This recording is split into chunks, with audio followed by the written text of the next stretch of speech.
There is a voice in your head right now. You hear it as you listen to me, whispering in the background, commenting, doubting, encouraging, questioning. Perhaps it says, "This is interesting." Perhaps it says, "This doesn't apply to me." Perhaps it asks, "Why am I even listening?" That voice feels like you, but is it really? The truth is unsettling. Your mind is not a single unified voice. It is a chorus. It is an inner parliament of perspectives, memories, fears, and hopes, all competing for influence. Sometimes they harmonize. Sometimes they argue. Sometimes one drowns out the rest. The psychology of inner voices is not simply about self-talk. It is about the multiple selves that live within you, shaping your choices, your emotions, your destiny. Have you ever wondered why one part of you says, "Take the risk," while another screams, "Stay safe"? Or why, after an achievement, one voice celebrates while another insists, "It's not enough"? These contradictions are not flaws. They are features of being human. Your inner life is a dialogue, and the voices within you are shaped by your past, your culture, your relationships, and your deepest unconscious drives. Philosophers have long wrestled with this multiplicity. Plato described the soul as a chariot pulled by two horses, one noble, one unruly, struggling to be guided by reason. Augustine spoke of the restless dialogue of conscience, torn between divine call and earthly desire. Even Descartes, who sought certainty through thought, admitted that the inner voice of doubt would not leave him.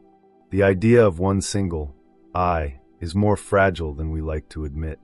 Carl Jung made this explicit. He suggested that the psyche is not unified but composed of complexes, clusters of memories, feelings, and archetypes that act almost like independent personalities within us.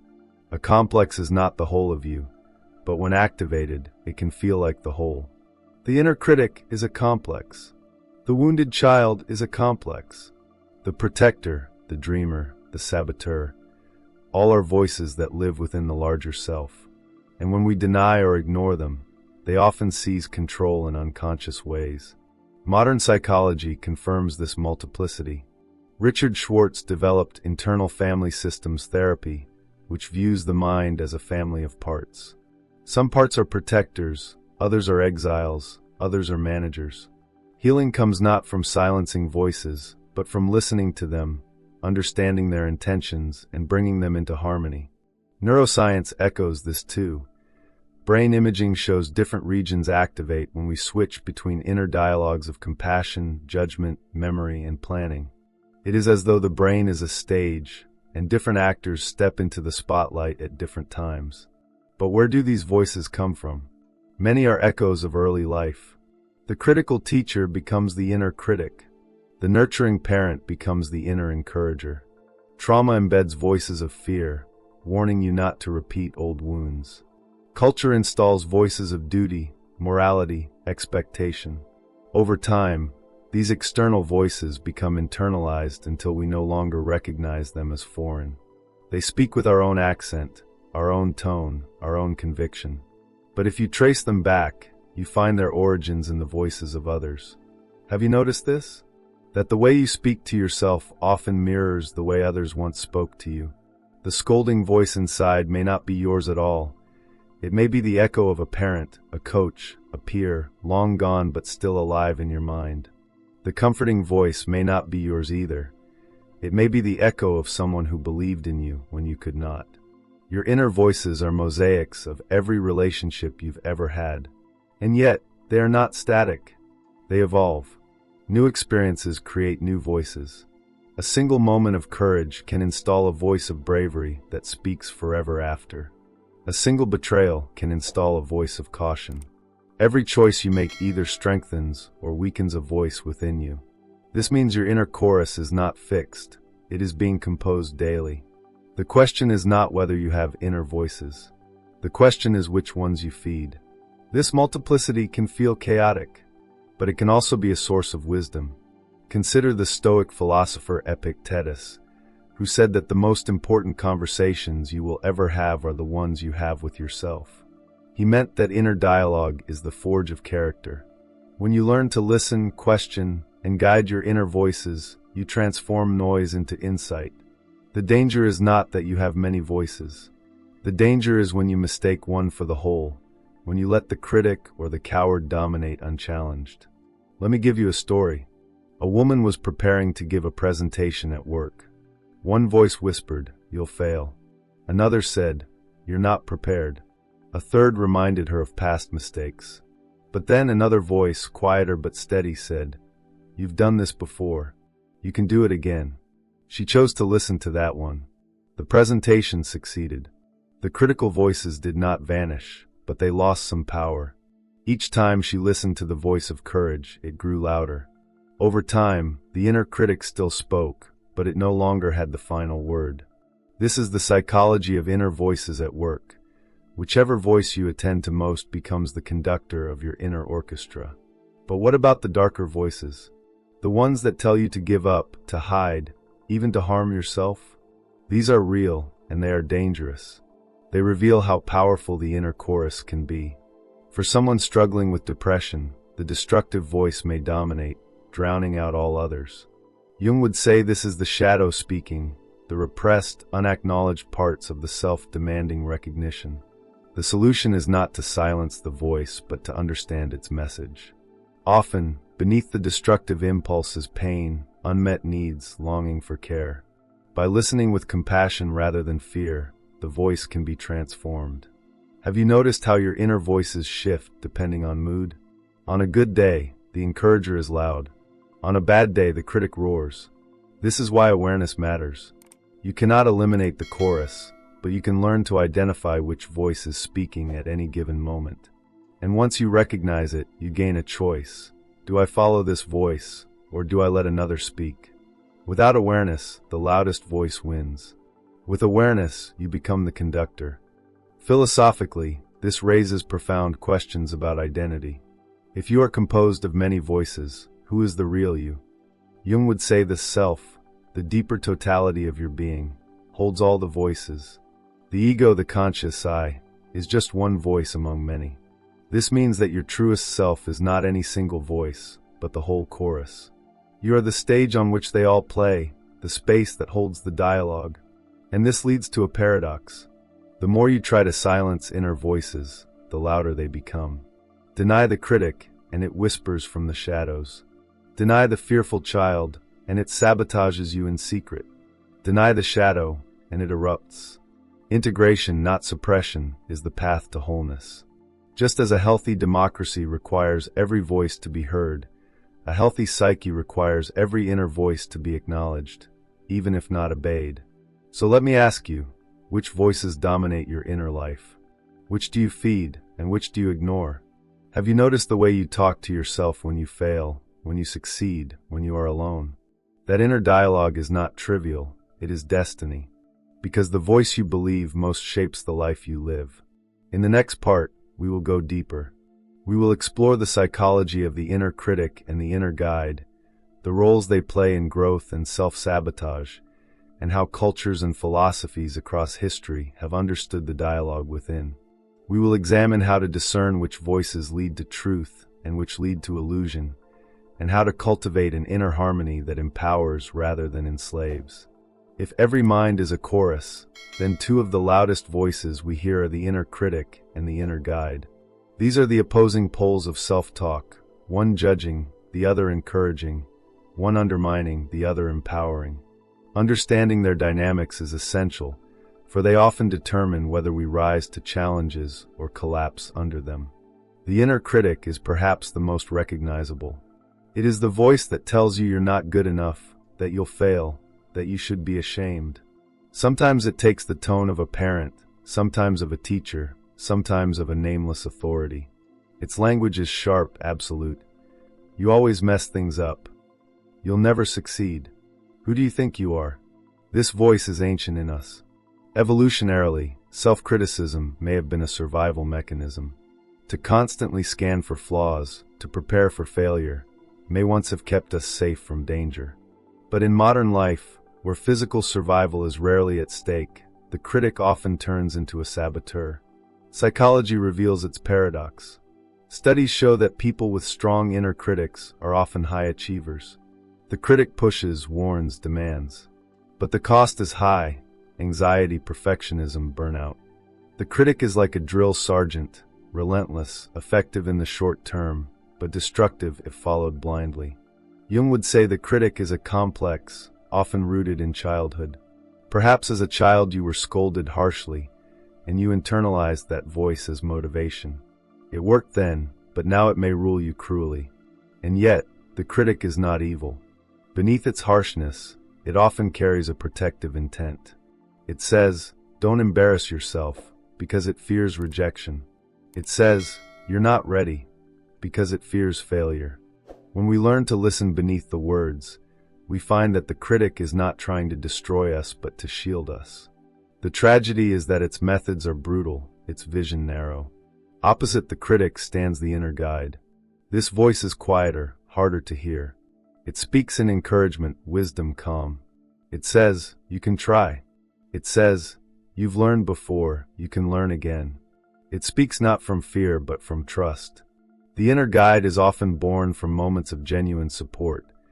When someone believed in us, when we overcame a challenge, when we connected with our deeper values.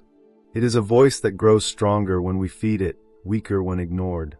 Have you noticed that the critic often shouts while the guide whispers? This is why awareness is essential. Without attention, the critic dominates. With attention, we can amplify the guide. This is not mere positive thinking. It is cultivating a relationship with the parts of ourselves that hold wisdom. Philosophy has long recognized this duality. The Stoics spoke of the demon, an inner guiding spirit that aligned with reason and virtue. Socrates claimed to hear such a voice, which warned him when he was about to act wrongly. In contrast, they warned of passions, uncontrolled desires and fears that could overwhelm reason. In many ways, the inner critic resembles these passions, a distorted voice of fear masquerading as truth. The guide, by contrast, is the voice of reason, conscience, or higher self. In Christianity, this duality took on moral form, the voice of temptation versus the voice of God's call. In Buddhism, it appears as the restless monkey mind versus the calm awareness of mindfulness. Across traditions, humans have recognized that our inner life is a battleground of voices, some leading to clarity, others to delusion. Modern psychology frames it less spiritually, but no less profoundly.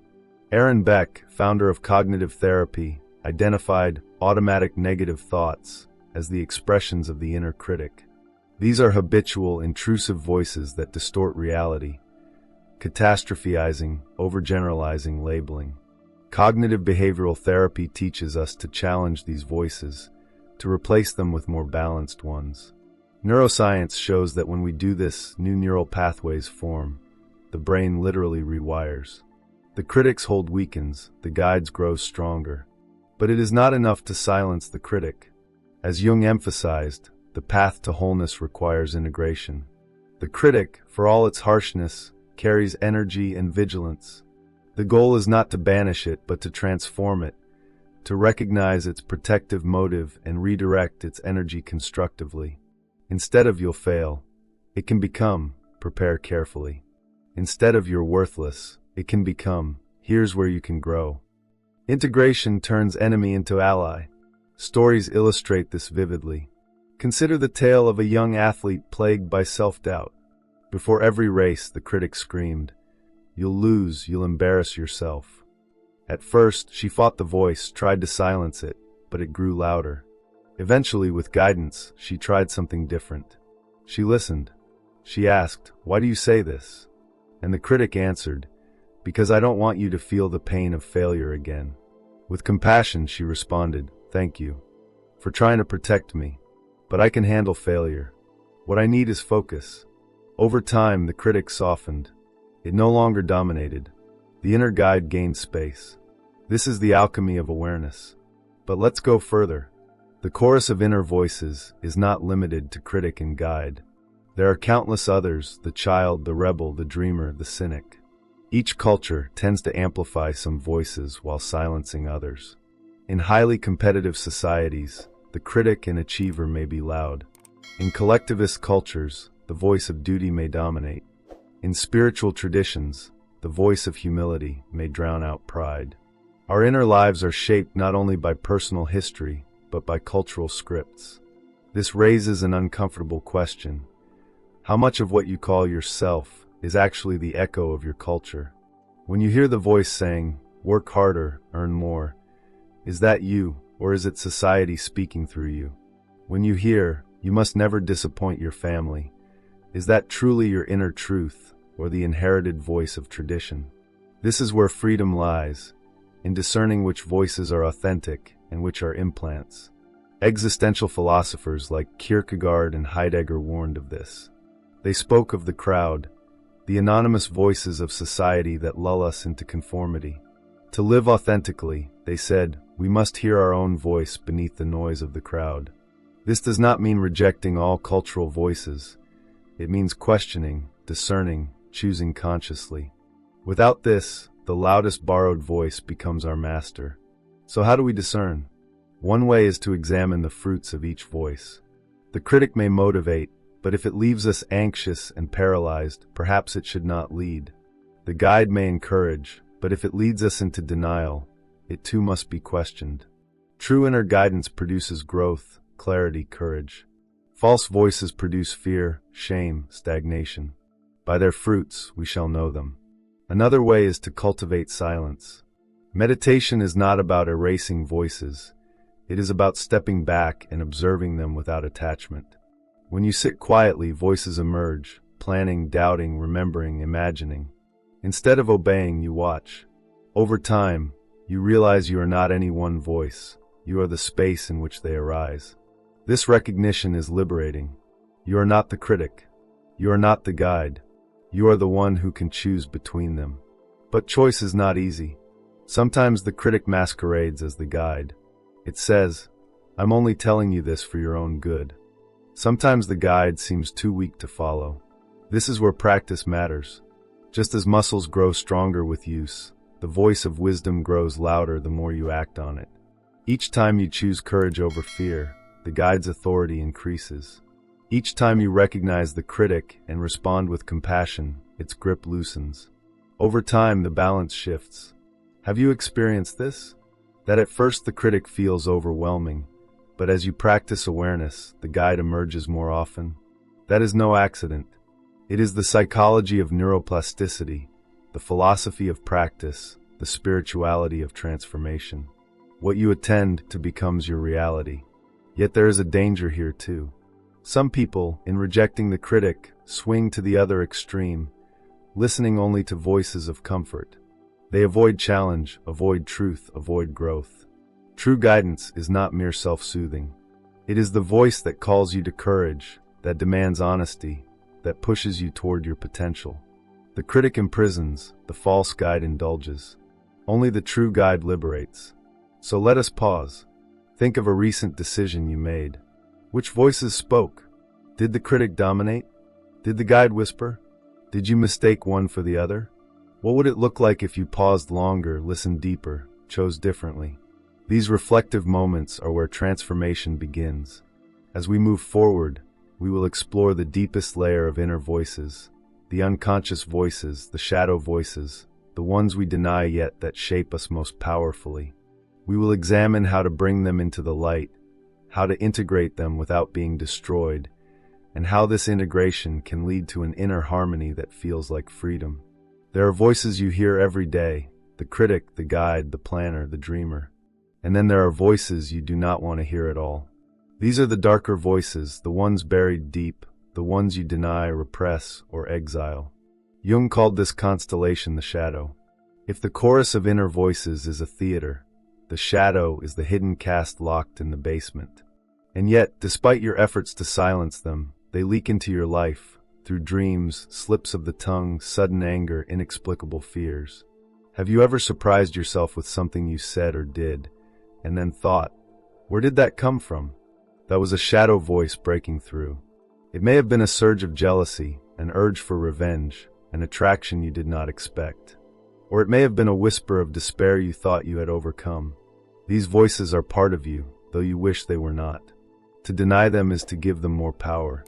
To face them is to reclaim your wholeness. The shadow is not only personal but collective. Cultures too exile voices they find unacceptable. Entire societies repress aggression, sexuality, doubt, vulnerability. But what is repressed collectively erupts in collective behavior: wars, scandals, sudden cultural obsessions. On both personal and societal levels, the shadow teaches a dangerous truth. What you refuse to integrate will eventually control you. Consider the story of a man who prided himself on being kind, calm, rational. He denied his anger so thoroughly that he believed he had none. But then, in moments of stress, he would explode, shouting, breaking things, terrifying those around him. He could not see that his refusal to hear the voice of anger in daily life gave it permission to erupt in destructive ways. If he had listened earlier, acknowledged his anger, given it voice safely, it would not have needed to break free violently. This is the danger of disowned voices. But here is the paradox: the shadow also carries gifts. Jung insisted that within the rejected parts of ourselves lie treasures: creativity, vitality, authenticity. Many of history's great artists and thinkers drew power from their shadow voices. The poet Rainer Maria Rilke spoke of befriending demons to transform them into guardians of beauty. Nietzsche warned that without facing the darkness, we become shallow. To embrace the shadow is to discover energies we never knew we had. Modern psychology supports this. Research on emotional repression shows that denying negative feelings leads to higher stress, poorer health, and diminished relationships. In contrast, acknowledging even uncomfortable inner voices leads to resilience and growth. This is why therapy often feels like giving voice to parts of yourself you were never allowed to express. The very act of expression begins the process of healing. So how do we work with these shadow voices? First, through awareness. Notice the voices that frighten you most. Notice the thoughts you dismiss instantly. Ask yourself, what am I unwilling to hear? Second, through compassion. These voices often represent wounded parts of you, children within who were silenced, shamed, or abandoned. To listen does not mean to obey. It means to understand. The angry voice may be protecting a wound. The jealous voice may be crying out for recognition. The despairing voice may be longing for love. When you listen with compassion, the voice softens. Third, through integration. This means finding constructive roles for shadow voices. Anger can become assertiveness. Fear can become caution. Jealousy can reveal desire. Even despair can teach humility. Integration transforms destructive potential into creative energy. Jung compared it to alchemy, lead turned into gold. The very voices we fear most may contain the key to our deepest transformation. This process is not easy. It requires courage. To face the shadow is to face truths about yourself that contradict your image. It is to admit that you are not purely kind, not purely rational, not purely good. But it is also to discover that you are larger than you imagined. You are not just the polite surface self. You are the vast totality of light and dark, critic and guide, dreamer and doubter, saint and sinner. This is why Jung said, "I would rather be whole than good." Wholeness requires listening to every voice. Now let us step back. Why does this matter? Because the quality of your inner voices determines the quality of your outer life. A person ruled by an inner critic lives cautiously, avoiding risk. A person ruled by a silenced shadow erupts unpredictably. A person who integrates their voices, who learns to listen, discern, and harmonize, lives with authenticity, resilience, and depth. Think of it as an orchestra. If one instrument dominates, the critic blaring its trumpet, the shadow pounding the drums, the music is chaotic. If instruments are silenced, the harmony is thin. But when each plays its part, guided by a conductor, the result is symphonic. You are both the orchestra and the conductor. The voices will never vanish, but you can choose how they play together. This understanding reshapes how we see others too. When someone lashes out, perhaps we see not only their behavior, but the inner critic or wounded shadow behind it. When someone is kind, perhaps we see the voice of the inner guide speaking through them. This recognition breeds compassion. Everyone you meet is managing a chorus of voices, some loud, some hidden. To live wisely is not only to harmonize your own chorus, but to understand that others are struggling with theirs. Philosophically, this is freedom. True freedom is not the absence of inner voices. It is the ability to choose which to follow. Without awareness, the loudest voice rules. With awareness, you become the chooser. And with compassion, you become not only the chooser but the healer. You turn conflict into harmony, noise into music, fragmentation into wholeness. Let me leave you with a challenge. Tonight, when you are alone, listen. Pay attention to the voices within. Which speaks first? Which dominates? Which do you silence? Write them down. Then ask each one, what are you trying to protect? What are you afraid of? What do you want from me? Listen without judgment. In that act of listening, you begin the work of integration. And as you continue this practice, notice the shift. The critic softens, the guide strengthens, the shadow reveals its gifts. Slowly, you will find that your inner chorus becomes less chaotic, more harmonious. You will no longer be at the mercy of voices you do not understand. You will become the conductor, and the music of your life will reflect it. Because the truth is this, the voices will never disappear. They are part of being human, but they do not have to enslave you. They can guide you, challenge you, transform you. They can become your greatest teachers. The question is not whether you hear voices. The question is whether you will learn to listen. If this exploration has resonated with you, I invite you to share the voices you've discovered within yourself. What voice dominates you most? What voice have you silenced? Share it in the comments, not as confession, but as recognition that we are all navigating this chorus together. And if you wish to keep exploring the hidden depths of psychology, philosophy, and the human soul, then stay with us. Subscribe, not as a mere click, but as a commitment to listen more deeply, to live more consciously, to harmonize the many selves within. The psychology of inner voices is not just an idea, it is a mirror. And the mirror asks, will you turn away, or will you look, listen, and learn?